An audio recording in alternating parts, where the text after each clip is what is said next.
म्हणजे फक्त चार भिंती नसतात, तर आईचा मायेचा स्पर्श, बाबांची काळजी असते. पण घरापासून शिक्षणासाठी दूर हॉस्टेलमध्ये राहणाऱ्या मुलांच्या मनात घराची ओढ असते. बाहेरून ते हसताना दिसतात, पण आतून आई वडिलांची आठवण येत असते. अशात माझ्या मनातील भावना आणि आठवणी मांडणारी कविता आज मी आपल्या समोर सादर करीत आहे. आई बाबा. आई बाबा, तुमची खूप आठवण येते. बंद खोली, चार भिंती आणि अस्वस्थ रात्र होते. इथे सर्व काही आहे, इथे सर्व काही आहे, तरी तुमचीच न्यू भासते. सकाळी उठल्यावर चल उशीर झाला हा आवाज कानी पडत नाही. सकाळी उठल्यावर चल उशीर झाला हा आवाज कानी पडत नाही. आणि जेवताना हवं तेवढं घे म्हणणारी माया दिसत नाही. कधी आजारी पडलो तर आई तुझा हात कपाळावर नसतो.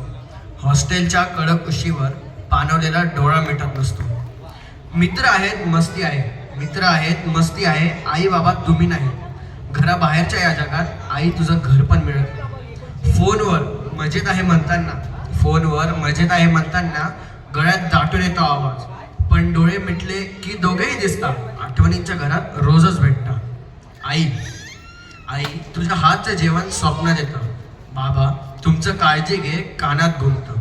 इथे हसतो शिकतो मोठा होतो, पण मन मात्र घराकडेच ओढ घेतं. आई बाबा तुम्ही दोघांनी शिकवलंय मला उभं राहायला, स्वप्नांसाठी घर सोडायला.